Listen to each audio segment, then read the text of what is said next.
Hey guys, welcome back.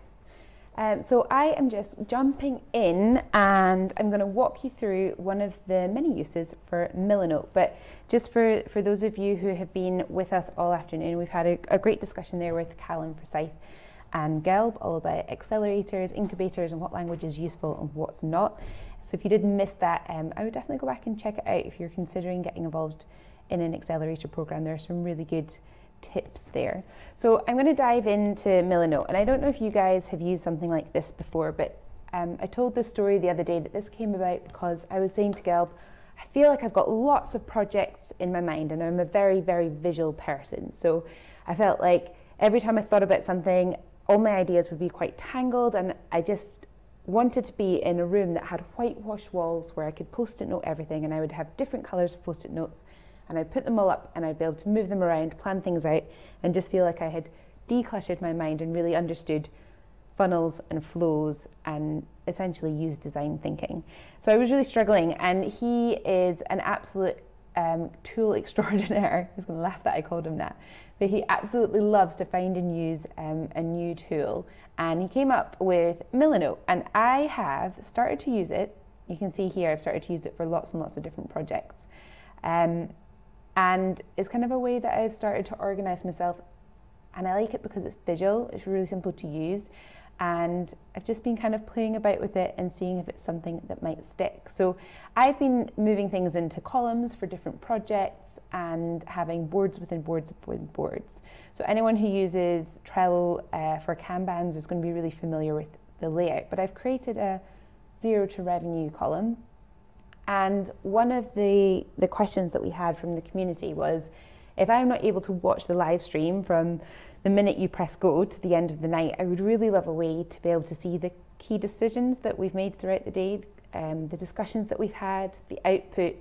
And I think Slack is brilliant for that in terms of the live in the moment conversation, and even to be able to go back and find things and join in the chat. But I think it can be quite hard if you're looking for resources, and certainly if you're visual, I can often feel like it gets very cluttered and it's not super easy to find things. So I thought I would build us out a 0 to revenue Milanote as a demonstration of how Milanote works, and as a tool that you could play around with. With all of this, I always say it depends on how your mind works, what tools you like, how often you like switching between tools, or if you like your whole ecosystem, your whole work, all your projects, maybe life, work, everything in one place or not. And everybody's different. Something that we talk about a lot are the ways that we each go about doing our own planning. So essentially like our own internal planning system. And we might use different tools for that because it suits us in different ways. So it's just about, I think, finding what works for you. And then when you're working with the team, is trying to find what tools are working for collaboration. But I have built some kind of high-level structure for this Milanote for the 0 to revenue challenge, and I'd love to kind of walk you through it to show what you're able to do with Milanote, and also get your suggestions about what you'd like to see, what bits of information you think would be useful from the live stream. So what bits of conversations or decisions or resources you would like pulled out and put on a place like this so that you can see it. So if we dive into the main dashboard, here are all of my different projects that I've put up on Milanote, and 0 to revenue, I've made a column. And so that first one that I was in, the start here, was just a high level explanation of what is the project, and quick access to all the links. So when you're trying to find where on earth is the live stream, what's coming up next, our podcast, somebody was asking about that earlier, wanting to be able to find us on Twitter, you've got easy access there. And then these were things that I want to kind of build out for you all. So people were asking about the team. I'd love to be able to put up on here each of our different headshots, a little bio and description of us all. And hopefully that'll be quite a nice welcome page for people who are joining us throughout the week. So that can be a nice who we are. Why are we doing this? This is something that actually myself, Gelb and Ben have covered in our initial podcast sessions. And I'm going to try and find the time to write up a transcript, and everything that I discuss in the next wee while is part of the documentation that I want to do to be able to capture how we've gone about this week. Some of it we're going to be able to build and we're going to be able to grow within the week itself, and some of it is just going to be a wrap up that I'll be able to do after the week itself. So why are we doing this? I want to tell you a little bit about the backgrounds to each of us being here, what made us choose Zero to Revenue, why this week, and again I can put stories, images in here. Why the Zero to Revenue challenge, and the story, our foundation story of what happened to us on Monday morning when we were about to go live, and 5 minutes from kickoff we still weren't inside the building. So that's a little story that we'd be able to pop in there as well. And then what we're building. So as part of the Zero to Revenue challenge, the product that we're building and the direction that we've taken is Briefing Room, and it's just another home base for really quick and easy findable links there. So that's what I thought as a kind of starting point. And then every day, you can see I've created a board. These are called boards, these individual sections. And I've kind of mapped it out like this. So I figured I can show the schedule that we've run through for the day, and then each, I'll give you a demo of one. Each board is a different segment. So if we had a new segment, if this was day 2 and it was the many uses of Milanote, that could be a board that contains the YouTube clip for this particular segment. It could have templates in it for Milanote templates that I might have used, or a link to this so that it's publicly accessible, anything that you want to be able to find and use on that segment. And if you weren't able to watch it, then maybe some key learnings could be put inside that board as well. So that's an example board, and I haven't filled each of these out, as you can see. I've got the logo everywhere. Where did I put one? Alternatives. We used a Milanote for this. Just loads of different ways you can use it. So earlier in the week, in fact, just yesterday, feels like the week's been longer than it has been already, Gelb and I spent some time looking at potential competitors to Briefing Room. So what's already out there from our customer research and our discovery, what names were recurring that people were using, either as a kind of hack together solution for trying to engage with their investors and update them, or something that was designed specifically for that. And this is just ideal for dropping in screenshots, writing up quick kind of post-it note reports. I love it, again, because I'm somebody who really likes to think visually. So this is kind of a competitor, high-level competitor overview, but it's something we could easily dig into. So I've used Milanote before to kind of take something like this screen here. I'm going to zoom in so you can see. This was one of Gelb's full-page screenshots, which is fancy. But it can be really useful to use Milanote to post a screenshot like this. And if you're doing anything like taking apart the copy or the design of a website and giving feedback, I find it really handy for annotation. So you can very easily draw arrows, you can pop notes on it. And again, it's just a really nice way to be able to visually display, this is the exact bit that is the blocker in the funnel, or this is where people are dropping off, or this is the feedback that I want to give to a designer. So it can be handy for that as well. So it was a pretty good way to get our kind of competitors all in one space, and you can start visually seeing trends like what branding are they using, what colors are they using, what language are they using that's similar, and you just have a single point of truth. I think that's something that in a project like this, you'll find it yourself as well, even if you're just one person rather than collaborating with a team, is do you get that feeling like when you've just moved home and you have boxes everywhere and you haven't properly unpacked and you're running around thinking it's just that one thing that I need to find, but I have no idea where it is. And it can be like that when you've got lots of different projects in your head. So I like to have single points of truth. So somewhere where I've put everything to do with that project is linked in one place. And that's what's been proving really useful in Milanote, is that links can all be kind of they can all belong at home in a Milanote. So alternatives were quite handy.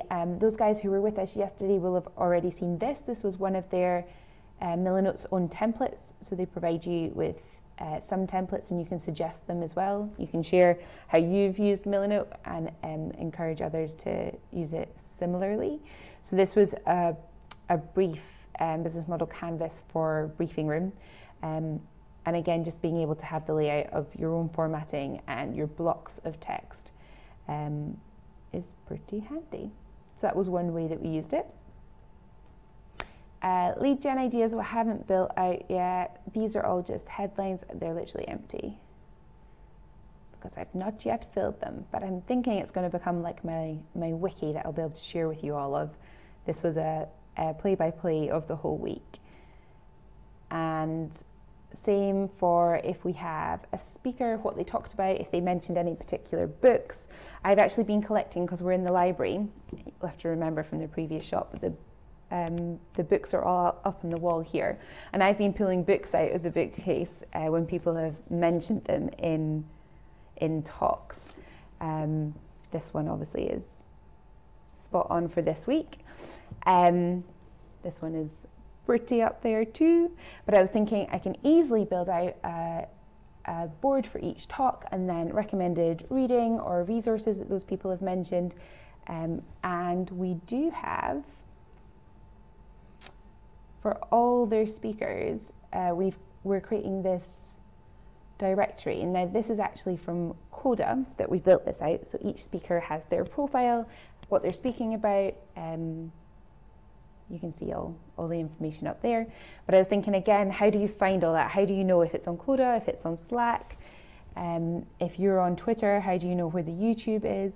So I just wanted to create one-stop shop for everything that you might possibly want to know about the Zero to Revenue Challenge.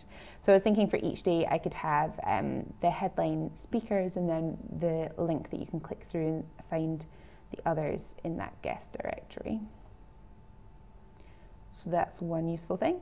And I'm wondering when I'm talking through this, if you are thinking, well, here's an example of how I would use Milanote, or if it's something that could maybe solve a problem that you're currently having.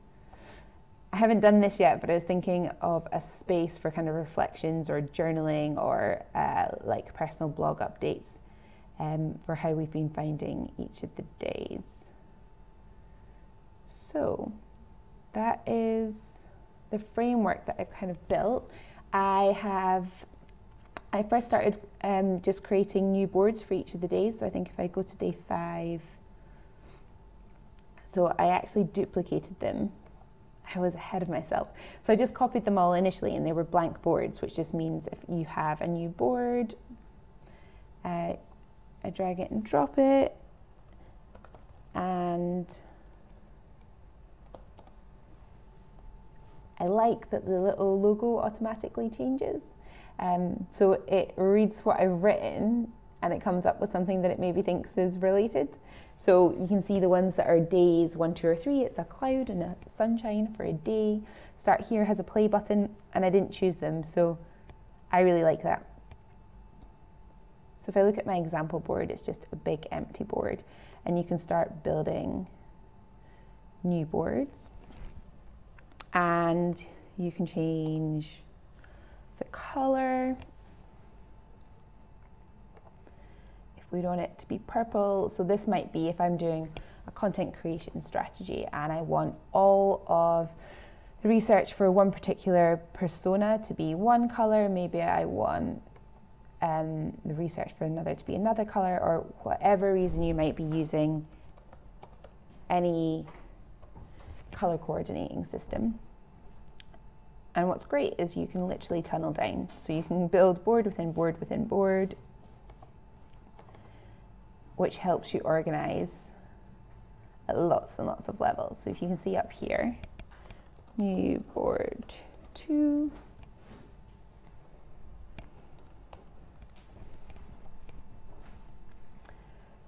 this shows you the kind of each level that I'm working back up. Can you just... And right here, I've got my main column, and I can show you some formatting as well. So let's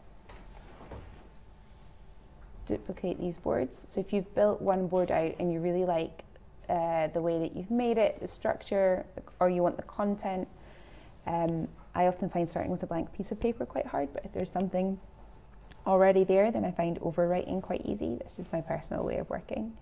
And you can see what I'm doing here is just formatting it so they all line up,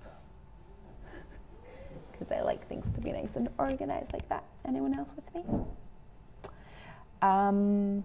So those are quite useful, but you might also, this is what I've done on the first level, is pop things in columns if I want them to belong together. So I'm trying to think of things that we use these kind of tools and processes for, and that I haven't yet moved on to Milanote, but I might use them for. So I just put that other, the kind of red coloured board, I put inside board. Did I put it inside board 2? Should you guys just watch me do that? I thought it was inside board 2. A mystery board. But different things we could use this for. So we talked about content creation, so it could be your whole content creation strategy. It could be, it's perfect for mood boards. So if you're thinking about either putting together a brand or a physical space, or if you're wanting to look at, as an example, pricing comparisons with competitors, screenshotting all of their pricing pages and popping them all in a Milanote. That can be a really handy way of just seeing like for like. And it's up to you how you use it, and that's quite nice, is that it can be totally scattergun. So I normally start from a place. Let's do pricing as an example. Let's go to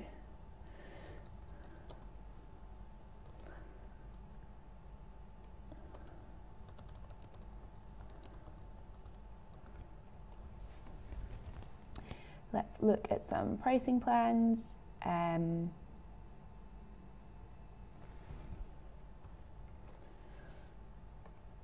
it really depends how you work. So of course it can be nice and organized, and can I drag that here? No.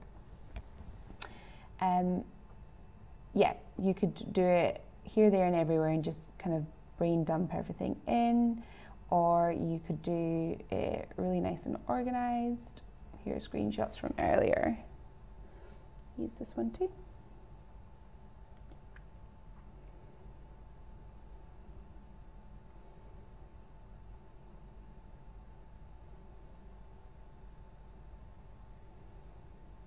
And then over here, it shows you what you've uploaded. And I could say,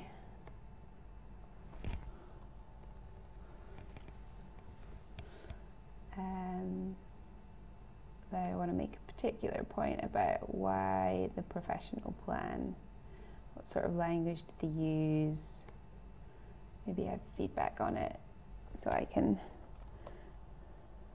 annotate it here.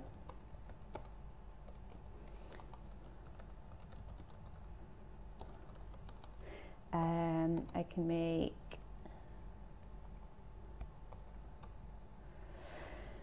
to-do lists. I think we can also put bullet points in. They're really handy. You can see the formatting ability here as well. And what I quite like to do is, if I'm working collaboratively, I'll have a color coding system where one color will mean this needs actioned, and then when the other person has actioned it, they can change it back to a blue, something like that. So I like to keep things as free from text as possible, and just use colors. And again, you would then probably have to remember, how do I remember what color means what? But I could have a whole board with a key. And in the key, I would describe blue is done, green is to be actioned, whatever your flow might be. So obviously there's tons of other tools that you can use for this kind of thing. You can use Trello. I absolutely love using Trello, mostly because of the emojis. But I think what I find most useful about Milanote is to be able to see lots and lots of different projects within projects within projects. So it helps me do the kind of untangling part of project planning and development.